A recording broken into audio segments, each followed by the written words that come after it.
Hello guys, আমার বন্ধু হবে। আমার নাম বিল্লু, আমার বাড়ি রাস্তায়। তোমরা বলো রোডেসিয়ান। রাস্তাতেই আমাদের জন্ম, রাস্তাতেই আমাদের মৃত্যু। আমার দিকে তোমাদের বন্ধুত্বের হাতটা বাড়িয়ে দাও না প্লিজ। জানতে চাও আমাদের জীবন কিভাবে কাটে? হ্যাঁ, তোমরা তো জানোই, এটাই বলবে। কিন্তু চলো আজ আমার চোখ দিয়ে তোমাদের দেখায় আমাদের প্রতিদিনের জীবনযাপন। এসো আমার সাথে আমার দিদির সংসারে। এই দেখো, আজ সকালে আমার দিদি মারা গেল, তিনটা ছোট ছোট বাচ্চা রেখে। ওই দেখো, ওরা এখনো ওর মায়ের চারপাশে ঘুরে বেড়াচ্ছে। ওরা জানে না ওদের মা আজ কেন এভাবে শুয়ে আছে, জানে না ওর মা আর উঠবে না। প্রচণ্ড ঠান্ডায় মারা গেল। এই যে দেখতে এসেছে আর একজন, এই যে এক দিদিভাই বাচ্চাদের খাওয়াবার চেষ্টা করছে, ফিডিং বোতলে দুধ খাইয়ে দিচ্ছে, কিন্তু ওদের ভালো লাগছে না খেতে।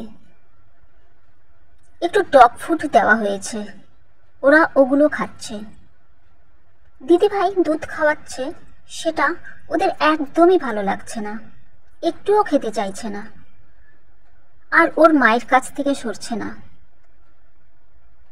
পরদিন সকালে এই দেখো, দুই ভাই বোন খেলা করছে। হ্যাঁ, এখন দুই ভাই বোন, আগের দিন রাতে এক বোন মারা গেছে। আর এই দেখো, একে ঘরে ঢুকে বসে আছে, শরীরটা এরও খারাপ করছে। আজ ডাক্তার দেখাতে নিয়ে যাব। বন্ধুরা,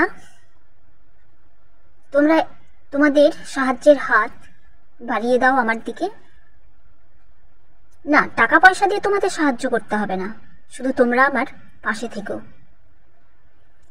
তাহলে এই যে অসহায়, এই যে রাস্তায় জীবন কাটানো আমার ভাই বোনেরা, বন্ধুরা, হয়তো তোমাদের সাহায্যে ওদের আর এইভাবে জীবন কাটাতে হবে না, একটা শেল্টারের ব্যবস্থা করতে পারবো।